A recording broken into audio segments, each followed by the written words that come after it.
Hello and welcome to Liberty and Gun Rights Podcast. My name is James Moffett and I will be your host.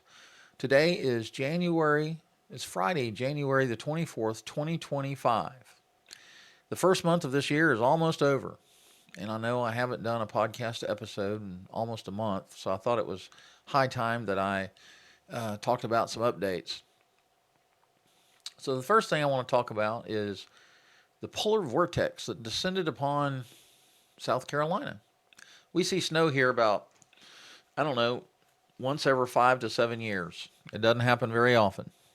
This time it got really cold, and we saw, I think, starting Tuesday night, or it's Tuesday afternoon around 4 or 5 p.m., many locations in South Carolina started getting sleet and then snow.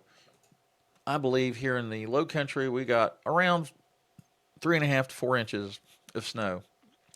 And that white stuff is still on the ground and it's slowly melting. But the state of South Carolina basically has been closed for business for this week because, well, many people don't know how to drive on dry pavement, much less on black ice or snow. And most of the county governments basically told everybody to stay home. If you don't need to be on the roads, stay home. And that's probably wise counsel. Um, so anyway, yeah, Tuesday night I went to let the dogs out. They took one step out on the porch, looked at the snow, looked back at me and said, "Oh, hell no," and came back inside. Eventually, they did wander out into the winter wonderland to do their business, thankfully. Um, so let's get into national news. I was sitting here wondering what I'm going to talk about. Then I got to thinking about presidential news and uh, Joe Biden and Donald John Trump. I didn't know his middle name was John. Uh, they just give us podcasters and news anchors and nighttime comedians just tons and tons of fodder to talk about. So there's no shortage of stuff to talk about. So let's talk about Joe Biden first, and let's talk about the pardons that he issued. Before leaving office, Joe Biden issued several notable pardons. He pardoned his siblings and their spouses, including James Biden, Sarah Jones Biden, Valerie Biden Owens, John T. Owens, and Francis W. Biden Francis W. Biden. He also pardoned Dr. Anthony Fauci, retired General Mark Milley, and members of the House committee that investigated the January 6th attack on the Capitol. How interesting. Additionally, Biden issued a posthumous pardon for Marcus Garvey, a civil rights leader. These pardons were seen as a move to protect his family and allies from potential politically motivated investigations and retribution. Now, why would he be worried about that? I wonder. Could it be that he weaponized the Department of Justice against Donald Trump and went after him and got him impeached and convicted of multiple felonies? Excuse me. Anyway, I think all of us remember when President Biden swore that he was never going to pardon Hunter Biden because Hunter Biden he was innocent of all charges. And so if somebody's innocent, why are you going to issue a pardon? Maybe he wasn't so innocent. Let's see. Let's talk about President Trump's executive orders. He signed a whole slew of them. When President Donald Trump took office in January of 2025, he signed a record number of executive orders on his first day. Here are some of the key ones. I think he signed like 80 of them. And talking about executive orders, it seems like every time a new president is sworn into office, their first order of business is to undo all the executive orders of the president before them. As if they're all bad. I don't know. I wasn't necessarily a fan of Joe Biden or what the Democratic Party was doing to our country while he was in office, but he did the same thing. All right, we're going to talk about executive orders. Ending birthright citizenship. Trump signed an order to end birthright citizenship for children born to undocumented parents, which is expected to face significant legal challenges. U.S. District Judge John C. Coffenor temporarily blocked President Trump's executive order on birthright citizenship. He called the order blatantly unconstitutional and issued a temporary restraining order to halt its implementation. I think this block is like 2 weeks in duration, so the legal minds can get together and discuss this. National emergency at the border. Trump declared a national emergency at the U.S. Mexico border, allowing the deployment of military and National Guard troops. Revoking Biden's executive actions. Trump revoked about 80 executive actions signed by former President Joe Biden. Paris Climate Agreement. He withdrew the United States from the Paris Climate Agreement. Diversity programs. Okay, well, here's a good one. President Trump is in trouble with the alphabet people. Diversity programs. An order was signed to terminate diversity, equity, and inclusion programs in federal agencies. I believe he actually ordered that those people that were part of those programs to be not laid off, but they basically were told not to report to work, which I'm sure that made a lot of people happy. Remain in Mexico policy. Trump reinstated the Remain in Mexico policy for asylum seekers. TikTok ban delay. He signed an order granting the Chinese-owned social media platform TikTok more time to sell to a U.S.-based company. Speaking of TikTok, I did not know this, but apparently there's 170 million users or people in the United States that use that platform. We're talking about artists, creators, and influencers. These are people that create content for TikTok videos. I think they're like 30-second videos or less, something like that.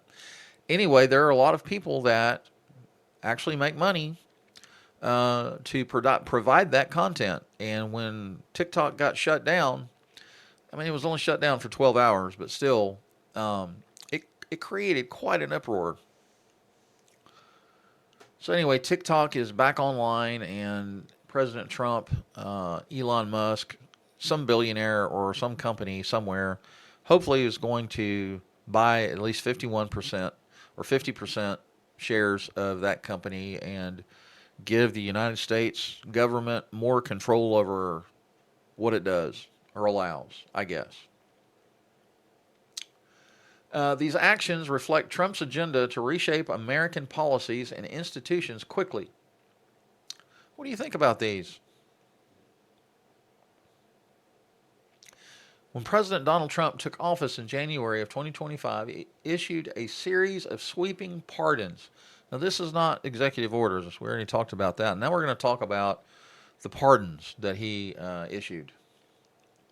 Most notably, he pardoned approximately 1,500 individuals who were charged in connection with the January 6, 2021 attack on the U.S. Capitol. This included leaders of the Oath Keepers and Proud Boys. These actions were part of his broader agenda to reshape American institutions and erase the legacy of his predecessor, Joe Biden. All right, so let's talk about the January 6th insurrection. What happened exactly? Well, apparently 1,500 people descended upon the Capitol and had a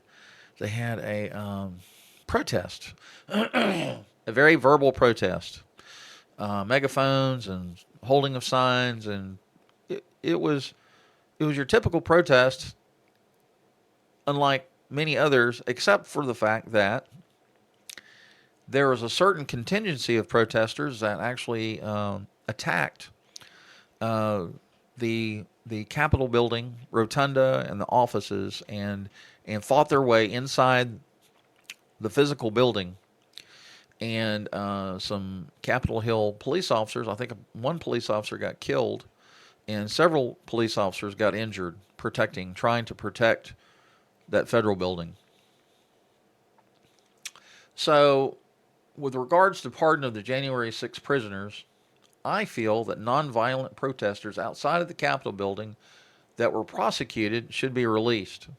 They were exercising their First Amendment rights to free speech. Violent protesters who trespassed into the Capitol building and hurt or killed police officers, most definitely not. They should not be pardoned. Protesters that trespassed into the Capitol building that had property damage should be prosecuted and forced to pay for said damage. So, we have President Biden and President Donald J. Trump exercising a lot of freedom and latitude with regards to their executive orders and their pardons.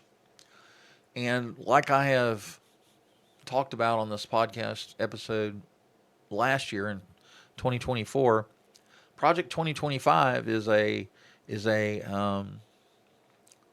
conservative think tank project that's backed by the Heritage Foundation, in which the conservative leadership are grooming and placing conservative leaders in key positions within the federal government to enact their many policies.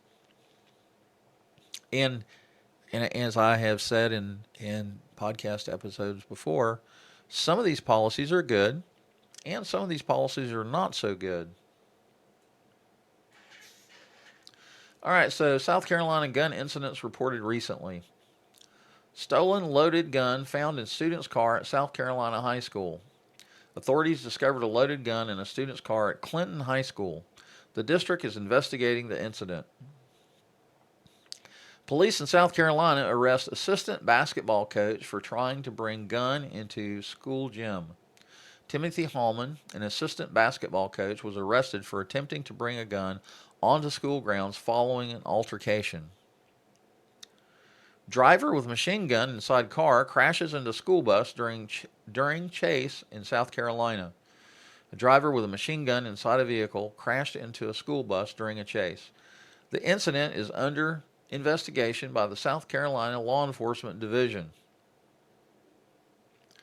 Also of note, on December the 5th, 2024, the South Carolina legislature pre-filed a lot of bills. There's like 800 of them. And they are moving on some of those very rapidly. And if you go to the website called Conservatruth, they actually do a deep dive into all of these bills. Conservatruth.com. Michelle and her husband are part of that organization, and they like I said, they do a deep dive into the bills and what the bills mean, what they're trying to do. I think 8 or 9 of those are gun related. South Carolina Carry is following they're following those bills pretty closely. So you can stay tuned to any emails that you might get from South Carolina Carry on the updates. So I think that's about it. I'm always looking for Second Amendment minded, Second Amendment supporters to be guest speakers on the Liberty and Gun Rights podcast. If you're interested in being a guest speaker on the Liberty and Gun Rights podcast, you can contact me at libertygunrightspodcast@proton.me. That's Liberty Gun Rights Podcast at proton.me. And we can talk about anything that has anything to do with liberty, both statewide and on the national forefront, and gun rights here in South Carolina. We can also talk about reloading. We can talk about accessories. We can talk about women shooters. We can talk about training. There's no lack of topics that we could discuss. And I would love to do a Zoom session and have an interview done, and then that would get produced and sent out to Liberty and Gun Rights Podcast. Having said all that, I want to say thank you for the privilege of your time. Our podcast is hosted on Spotify, Apple Podcasts, Amazon Music, and iHeartRadio. On Spotify, you can watch the video version of this episode. On these other hosting platforms, you probably will only hear the audio. Be sure to share our podcast with your Second Amendment friends, family, and coworkers. Again, you can contact us at Liberty Gun Rights Podcast at proton.me. Thank you for listening to today's episode, and goodbye for now. Bye-bye.